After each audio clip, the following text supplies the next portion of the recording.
Welcome back to the show. It's another episode of the Agency Freedom Podcast. We help insurance professionals move from captivity to freedom. Thank you to those of you watching on our YouTube channel, and for those listening in podcast land, welcome as usual on every platform except for Stitcher, because it went away. Rest in peace, Stitcher.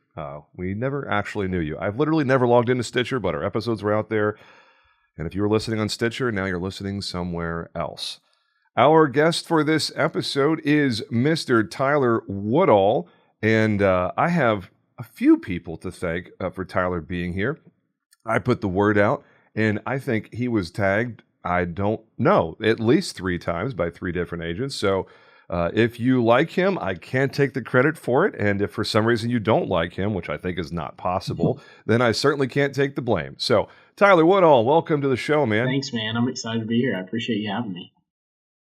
No, I love it when I get to talk to somebody who is doing cool things as an agent, as an agency principal, but also doing other cool things too. As we'll talk about as we get into this episode, you really bring the heat, man. You have figured out who you want to be in the marketplace, and you're just bringing crazy value to a couple of different groups of stakeholders. It's pretty interesting to hear your story, man. I appreciate it. As we always like to do, I'm just going to hand you the microphone and let you introduce yourself to our audience. Feel free to share whatever details you want about your family, your backstory, how you got into insurance, what, hobbies and stuff that you're enjoying when you're not at the office, whatever you want to share, man. Take it away. Perfect. Yeah. So basically, I got into insurance really out of college. I was trying to figure out what I was going to do. I had a mentor that said, look, I know these guys that do commercial insurance. I think they crush it. You got into it for a few years and just kind of work your tail off. I think you could be really successful. And I was like, all right, that's enough for me. So got licensed, worked for an agency for a few years, ultimately got the opportunity to go out on my own. So I did that right about whenever COVID hit. So that was fun and entertaining and a whole learning experience, but had a blast with it, was able to grow my agency. And then through that process of starting out on my own, building a book of business, I realized there's a lot of headaches that I did not understand that I was going to face as an agency owner. So I had to figure out how to get somebody to help me with quotes, do customer service, tried to hire some CSRs. Didn't have a ton of success, so that kind of led me down the VA route, and I just built out a massive training program to teach people how to do stuff my way, and ultimately started using that to help others with VAs. I've since sold my agency, so learned a lot along the way, made a lot of mistakes, so excited and giddy to kind of share the stuff I messed up, so hopefully other people won't do the same thing. No, that's awesome, man. The VA game is persisted so much longer than people might have thought. It's a flash in the pan or something that would be trendy and be hot and cool for, I don't know what hot and cool, I don't know why I said that back and forth. How can something be both hot and cool? Anyways, I digress. To be relevant, to be at the forefront of conversations on industry blogs and podcasts and journal articles and whatnot. But it has stuck around, and I think it is probably here forever in a post-COVID world. Remote talent is a fact of the industry, a fact of many industries. So, but before we get into the where you are now, I'd love to hear how you got started in the remote talent, or VA or VPs or VEs, whatever you want to call it. I call it remote talent, or remote labor, whatever you want to call it.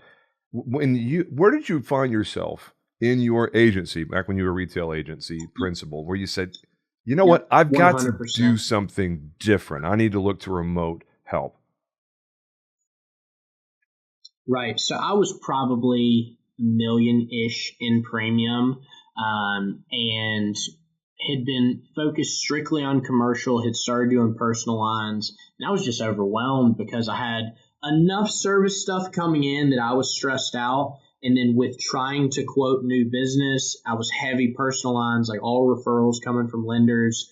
And so with that volume of stuff, trying to have quick turnaround, same day quotes and all that, I was just working a lot of late nights trying to make everything work out, and I just wasn't happy anymore. And so I actually had a friend that had an Amazon slash eBay drop shipping store and had the whole thing managed with VAs. And it was a limiting belief that I had. Said, I think what I'm doing is a lot more complex. I probably can't have somebody do that, but I can have them post on social media and do some of my lead gen and maybe help with like some basic admin tasks.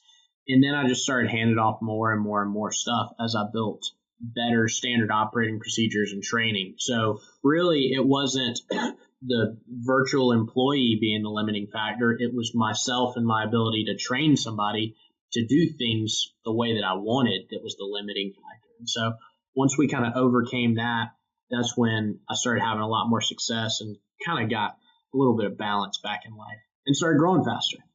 So just for clarity's sake, you were never involved in Amazon. One of your partners was involved in Amazon and or just a friend of yours, wasn't even a partner, just a friend. Exactly. Okay, cool. Yeah, just a buddy of mine. We were having lunch one day and he was telling me about his business and what all he was doing. I recorded with a guy named Nathan Hirsch. I don't know if you've ever talked to him. He is very active in a company called Ecom Balance and does a whole bunch of Amazon. It did a whole bunch of Amazon stuff. He sold that company in 2019. You ever come across him? I've heard that name, but I don't know Nathan. No. And maybe it's because I've heard Zach Hirsch and all the right, yeah. Two Hirsches. I have no idea if they're related or not. I interviewed him literally yesterday, and he got his start in Amazon before it was cool, like back in 08, 09 and whatnot. And his whole operation was run with Philippines-based VAs. So it was like, I know there's a lot of people out there that do Amazon and do the VA thing. Figured I would just ask in case, two pieces of my network collided somehow. But anyways, the VA thing took off for you, and it sounds like from our previous conversation, our little pre-call, that you are a process guy. You love building out a workflow and a knowledge base, which anybody who's hired VAs knows how critically important that is. So talk me through that process of documenting and downloading your brain into this agency Bible that you were creating. What was that like? Right. So it was really 5 p.m. until 8 p.m. at night after I was finished with the day-to-day stuff in the agency. And so I started out with a document and typed out what is all the stuff I do inside of my agency. I have to run quotes, I have to make mortgagee changes, send ID cards, etc. And then each one of those I made sub-bullets. Here's how you do it in Travelers, Progressive, Safeco, etc. And just one by one, I started recording videos in Loom of me doing these things. And so it was about 150 of these SOP videos later, and I just took the link and put them all on my Google Doc. So they were all linked together, and eventually, one by one, after a few weeks, got everything documented. Wow. Did you then bring it into a single platform where you migrated the videos onto like Stream or Vimeo or something like that? Yeah, so I used Lightspeed. If you've heard of Bradley and Dropping Bombs, it's his software. It was like $200 a month. It was really awesome, great user interface, and I could add quizzes and things like that into it as well. So I was really happy with it. We've since migrated to Go High Level. Has got kind of a course piece with it, and we use it as a CRM. Yeah.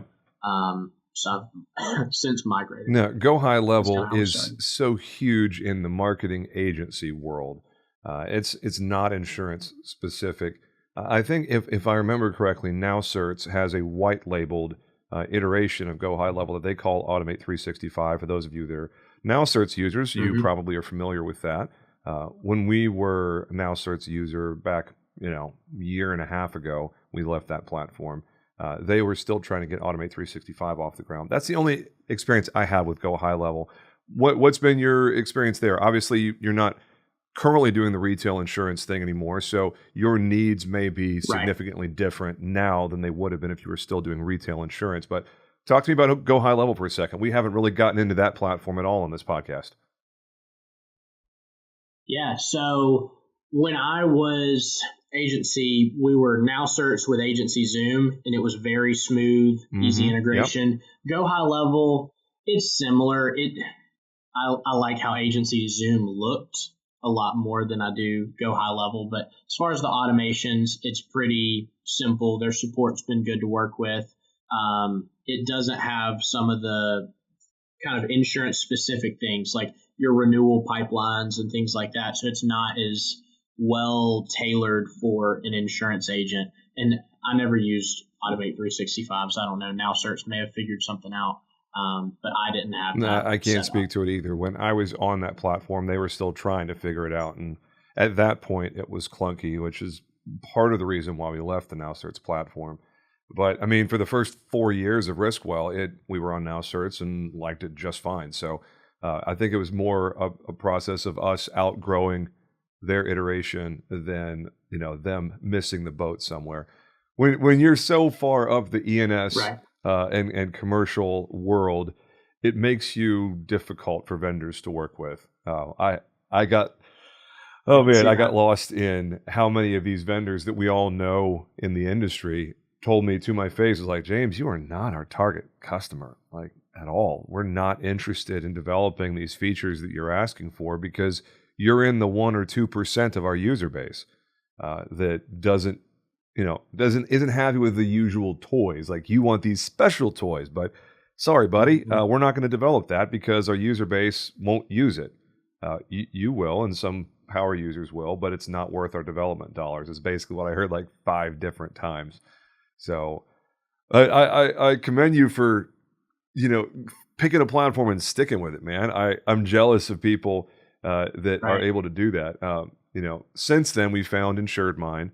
I don't know why I wasn't on Insured Mine years ago, but I digress. So you went through the VA process. You did your Bible. You did your onboarding into the Go High Level document learning management system. Sorry, LMS. We'll call it to use proper Yep. terminology.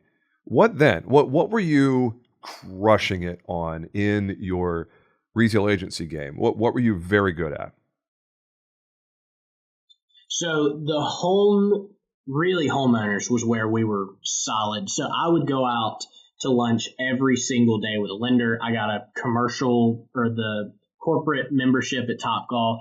So every day I was taking a lender to Top Golf for lunch, and I was batting 1,000 for a while. Like pretty much every time I left, I would have a piece of business in my inbox within 48 hours to work on quotes for. And so I was just really quick at churning out that business. I had a video where I would get the 1003 form, forward it to a VA. They would enter it into my loan officer intake form that zapped it into agency Zoom, started the automation process, and we were just churning and burning quotes really quick. I love that, man. That is a similar version to exactly what we did back when we were doing personal lines. And that's the only way I know how to do personal lines. Otherwise, it's Mm-hmm. very, very difficult. That is a perfect way to transition into a part of the conversation that is going to be very helpful for a lot of people out there because you learned some big lessons with trying to make a shift in your line of business focus. Why don't you tell that story and then we can dig into that a little bit? Right. So when I started in insurance, my first bit of training was going to State Auto's Pacesetter Producer School. And so I was going after really small to like small middle market accounts, light manufacturing, and a little bit of construction. The commercial side of business is what I really enjoyed. I was writing machine shops, fab shops, general contractors, and had a lot of fun doing that. I enjoyed the customer base and its larger premium. Whenever I went out on my own and started my own agency, I felt like I wanted to have daily wins. I wanted to have base hits every day. And so I started doing personal lines, and that brought on just so many headaches for myself because with increased volume of clients, you've got to write a lot more business in order to get the same amount of premium, but also every one of those clients is going to have needs. They all have to renew. You've got to shop their renewals. Obviously, it's a weird market we've been in for a couple of years now, so that was playing against me a little bit. But also just you got to do ID cards and process claims. And so when I was just going after the commercial side of things, I had a tenth as many clients. It was a lot easier. Man. So what did you do? How did you find your way out of that? Ultimately, I decided that I was unhappy in what I was doing, and it was going to take me a few years to get the ship righted, to fix kind of the mess I had dug myself into.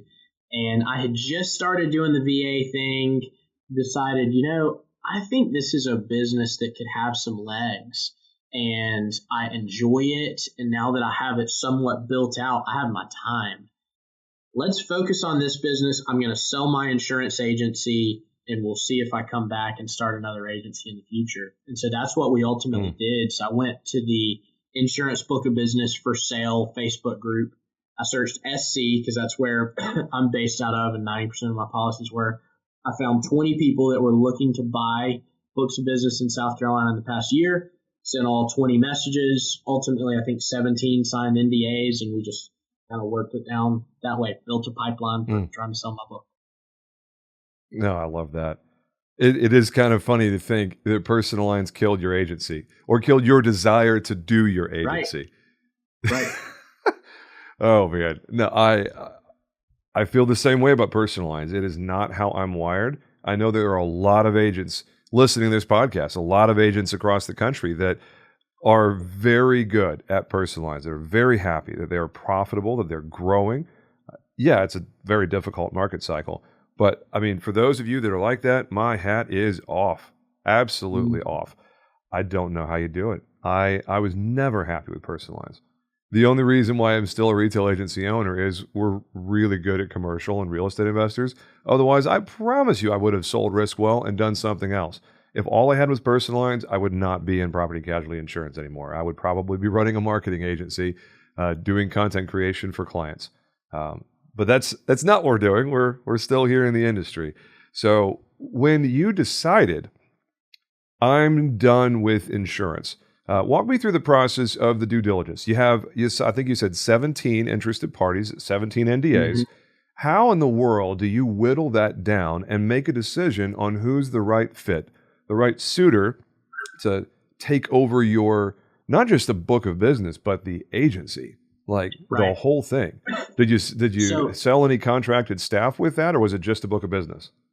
Yep. So he ended up taking over my virtual assistants that were working with me as well. I ended up helping set up some of the automation and things like that inside of their agency. But it was one of those situations. I went through all of those conversations, and then I went back to my aggregator. I said, hey, I just wanted to let you guys know, I saw in my contract, I've got to give you 30 days notice. I'm going to go ahead and be exiting soon. Here's the two parties I'm finishing up negotiations with, one of which I'm going to sell to. And they actually brought me a couple of people that were interested in purchasing. So it made it smoother because I didn't have to pay that buyout when I left the aggregator. The book of business stayed there. It worked out well. The gentleman I ultimately sold to, he was a warm introduction, a friend of my rep. And so that helped. We ended up meeting, hanging out for an hour or 2 hours, talking, had a great relationship. He had several locations for his office. I felt like through my interaction with him and his team members that I would ultimately be able to get the same level of service that I was hoping for with my clients through him. Some of the other parties I spoke with, I just felt like they were large. It felt a lot more corporate and felt like they may not get the kind of, I hate to say boutique treatment, but I wanted them to feel like they were cared about. You don't have to hate it at all. I use the same word. We are a boutique. We are a specialist agency. We're never going to be a Marsh or something. We may have a lot more employees at some point. I wouldn't turn it down. But boutique's a great word. I love that was something you cared about.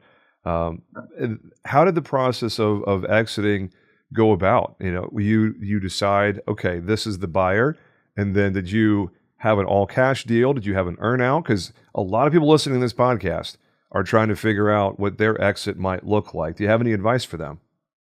I ultimately did an earnout. I will say, if I had a do-over, I had other offers that were more cash up front. I'm not sure I would have taken them because, again, I was cognitive of I wanted my people taken care of.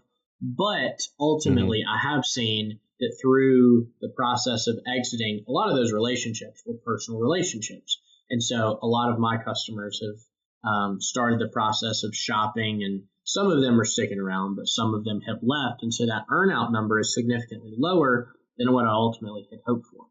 So, word of advice for I went through people that same is, experience, yeah, unfortunately, where we put a ton of effort in to the earnout period and, connected the dots, so to speak, for everybody who contacted us.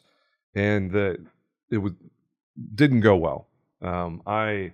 I'm in the middle of working with the former purchaser of my book of business to figure out how we can come to an equitable resolution there because my earnout was a tiny percentage of what it was supposed to be.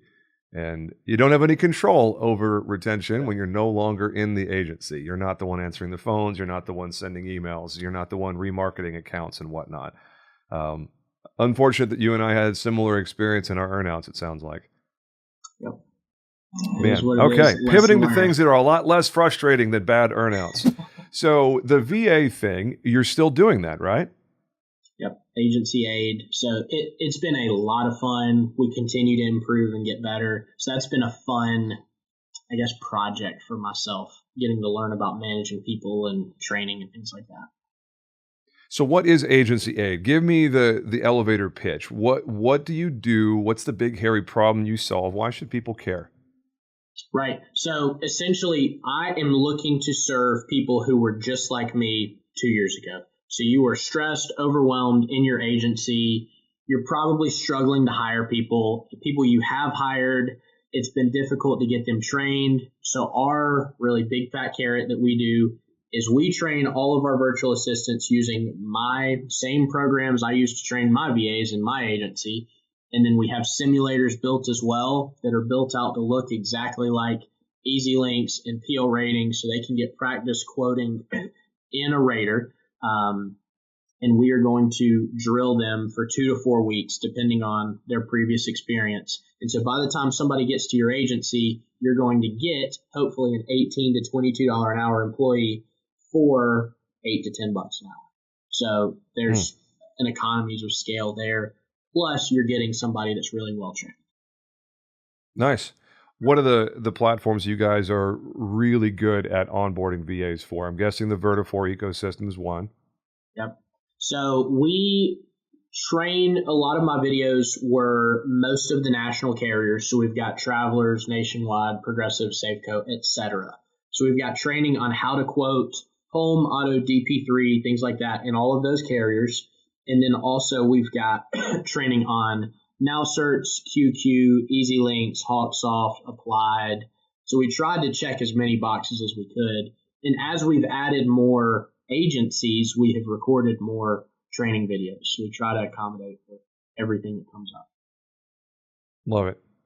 Now, the biggest challenge for the VA thing is getting these individuals because no matter how well trained they are, no matter how intelligent they are still human beings, and it is a giant set of variables that no one can plan for until you hit the ground running.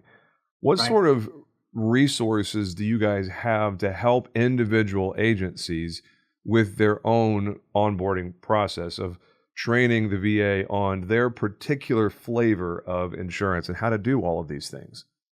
Right. So during our onboarding process, we have an agency matrix document we complete, and it's really simple. Anybody can make this. So what we did is on the top columns, we put home, auto, motorcycle, umbrella, etc. And then we just have listed under it. If you have this type of risk, here's where you quote it. A lot of agencies don't even have this. When you hire a new CSR, they don't know where to go about starting quotes. And so we built out, first piece is we built out exactly, here's the roadmap. When you have this done, here's where you go to do it. Outside of that, an agency is pretty simple. We all have to write new business. We have to take care of the renewals, and then we have to handle customer service tasks. And then based on if you're commercial or personal lines, the commercial or the customer service tasks are a lot easier. You got to make mortgagee changes, send ID cards, handle billing questions. Well, it should be pretty simple to type out how you want those things generally handled, and then you just hand that off to somebody. So yeah, that makes just sense. a little bit of planning beforehand makes your life a lot easier. In all fairness, I would push back on that a little bit and say that it's probably more than a little bit of planning. We're reasonably good at planning. We're reasonably good at creating training content, and we're 0 for 5 on VAs with 2 different companies. So I'm not sure what the fallout was. I'm sure it's my fault somehow because as the leader, everything is ultimately my fault. But as we look well, absolutely. Yeah. It's either directly my fault or my failure to equip and prepare my team to do their own independent decision making and carry out the mission or whatever. But we're 0 for 5, and 2 of the 5 is 100% their fault. We gave them exactly what they needed. They interviewed well and then chose to not bring the same level of effort on daily operating and found themselves kicked out of our agency relatively quickly. And the other 3 is somewhere in the middle. My dog ate my homework, difficulties in geopolitical environments, utilities outages and whatnot that seem to be chronic. We dealt with a company that was based in Islamabad, Pakistan, which is an Islamic republic, an authoritarian republic.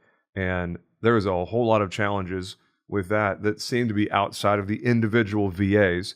They were great. I don't have any problem saying it. Savitol is one company that we worked with, had a great experience with Mo, who is the stateside leader for Savitol. Just ran into a lot of challenges that were just in the weeds, operational challenges, where it ended up being not a good fit for us with 2 different VAs from that company. Still think very highly of that company, and down the road when we're a little bit more capable of being much more hands-on in the first 3 to 6 months, I'm not opposed to having another VA again. I just know that for a lot of agencies, and Riskwell included, we have had a couple of failed experiments in the VA game. So what kind of what's the word I'm looking for here? Counterpoint to that, because obviously you're advocating for basically everybody installing VAs somewhere in the agency, being thoughtful and judicious about where that happens and when it happens. But if I'm hearing you correctly, you think almost every agency should have a VA doing something.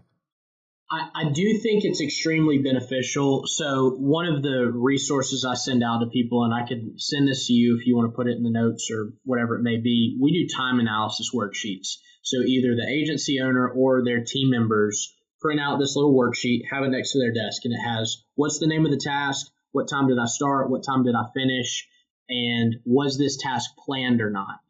And so at the end of a day or at the end of a week, you can aggregate where did my time go, and then you can highlight these are tasks that could potentially be done by somebody else, and it just increases the value of the time of your team members. So if you've got a CSR you're paying $22 an hour and they're shopping a lot of renewals, you could hand that off to somebody else, and now your CSR could be doing quarterly check-in calls with your clients, just making sure, hey, how's the kids doing?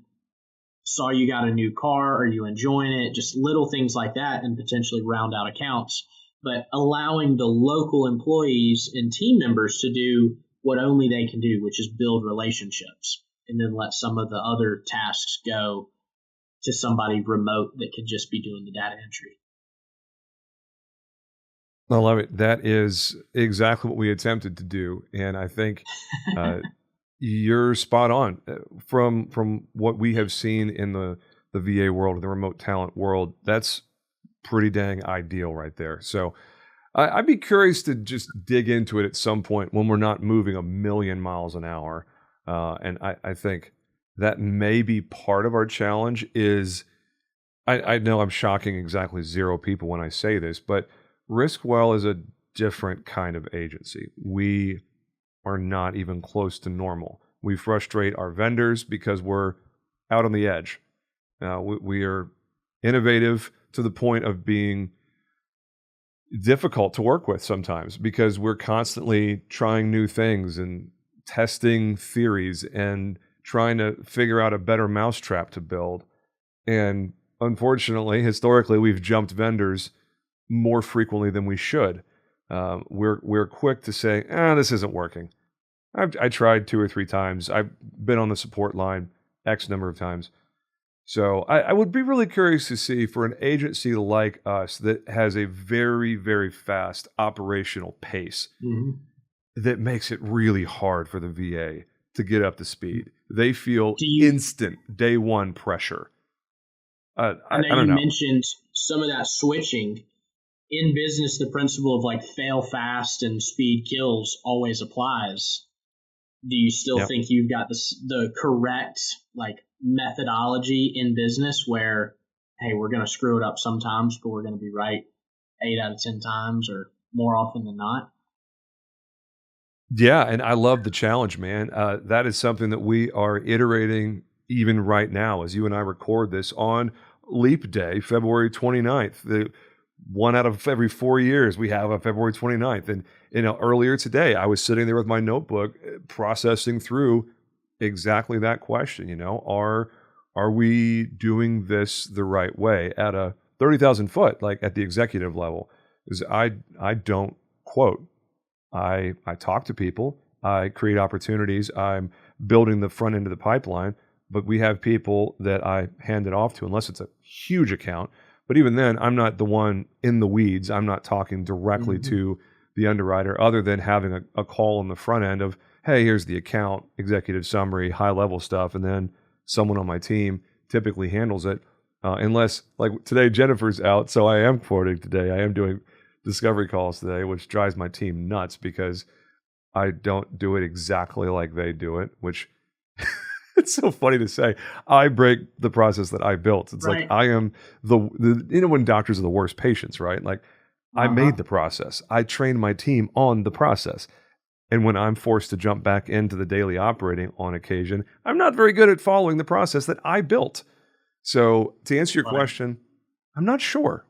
I think we are. I think in order for us to continue innovating and continuing to have that edge of being known as an office that's doing things most people don't know how to do and aren't comfortable doing, we almost have to be willing to keep on failing. Now, we might fail 3 or 4 times out of 10, but those 6 or 7 wins more than make up for the losses, I think. I'm not 100% sure. I love you putting me on the spot, man. That makes for a good episode. That's awesome. I love it. Yeah, I think questions like that, and outside looking in, like a lot of people look up to you and your agency. I know that I, for sure, in my agency, tried to emulate some things I saw from you and Hanley and Carruthers, like guys like that. And so outside looking in, it looks like you got it figured out. But I know you got to have thick skin, it doesn't man. work that way. Yep. You got to have really thick skin. That's probably one of the biggest things that's changed over the years is I used to take everything so seriously. I used to be so hard on myself and spent so much time worrying. It was like, well, what if I'm wrong? What if I make a mistake? What if people think I'm dumb? It's like, newsflash, I am dumb. There are certain things I do that are stupid. It's like, why did you do that? That was idiotic. And I think the faster that happens, where you get to the point you go, you know what? I'm going to make mistakes. It's totally all right. Let's extract the learning opportunities from those mistakes. Let's try to not repeat the same exact mistake twice. And let's carry on. And that's what you did. I see that in your story here. So, man, what's next? You did the VA thing. You're doing agency aid. You're blowing and going, just having an amazing time there. What are you learning now today as we record in 2024? What is the hill that you're currently climbing? As we start to land the plane, go ahead and answer that question, and then follow up with whatever you want to share as we kind of move to the end of the episode. So similar to insurance agencies, what I've found is the client experience is the ultimate differentiator. And so we've made a few key hires, some client success managers and additional support specialists that have made a massive difference. So I told my team, look, if we can fix the first 2 weeks, kind of like what you talked about, that 2 to 4 week startup when somebody hires a virtual assistant, the faster we can get them feeling like, okay, there's a noticeable difference in workload, we have drastic drop in our churn rate. And so really doubling down on making people feel like we over deliver. There's a lot of things insurance agents do in the background that clients don't know about. But because they're not told about it, they don't understand that, oh, these guys really are being really proactive for me. So just getting intentional about, hey, we understand there's a headache here. Here's how we're fixing it. We're going to follow back up in 24 hours with a resolution and tell you what the solution is to your problem. And just little things like that, extra touch points. And so obviously I've got to kind of take my own medicine. So we've been hiring additional virtual employees to help us do these things and getting very intentional about, hey, I want this client experience to be incredible. So if we need to overhire, let's do that. But we'll make it so on the back end, the business is so much healthier. And so that's been a lot of fun to watch and continuing to learn that. Awesome. But my last question, then you can pitch or promote literally whatever you've got going on, man. You are invited to do that. What book are you reading? What blog or journal, if you're not a book reader, other forms of acquisition of knowledge? What are you into this month? So right now I'm reading a book called Outwitting the Devil by Napoleon Hill. So the same guy from Think and Grow Rich. Yeah. I'm really enjoying it. I'm also reading Robert Greene's book, 48 Laws of Power. And then I periodically with my team go through little chunks of Traction at a time. And so I'm kind of revisiting that book still and constantly trying to figure out how do we improve our metrics that we measure success in the business. As someone who also does a whole bunch of business reading, if you're not reading a business book, what's your flavor? Is it fiction, fantasy, sci-fi, romance novels? Like, what are you into? If I'm not reading a business book, it's going to be some type of self-help or some type of spiritual book, something like that. But it's pretty much all trying to improve me. I don't really do any fiction or anything like that. Okay. No, my non-business answer is a good historical biography. I've been on a biography kick for a couple of years. Yeah, it started out with the Alexander Hamilton bio that was made into the Broadway film, but the book was authored by Ron Chernow, and then you get on Audible, and it's like, what else has Ron Chernow done? Come to find out, he's done like 6 really good biographies of George Washington and other people. So, that's awesome. Anyways, what do you want to promote, man? What you got going on? Where can people find you other than agencyaid.com? I don't know what the web address is. Yeah, just agency-aid.com. Honestly, too, I've got a really neat community of just agency owners on Facebook. We get on a call every Wednesday at 3 p.m. and just talk about here's stuff that's going well, here's stuff that's not going well. So if anybody searches Agency Shop Talk on Facebook, you can find that. But outside of that, I'm pretty easy to find. Tyler Woodall on LinkedIn, Instagram, Facebook, whatever. Send me a message and I answer. Like all of you, I live with my phone in my pocket and answer pretty much any hour of the day. Yeah, and I can say that group, Agent Shop Talk, is good. There's some good questions asked in there. I find myself doodling in the comment section once in a while. I'm trying to be really good about not spending a lot of time on social media, especially in the comment section. But yeah, you've got a good group there, man.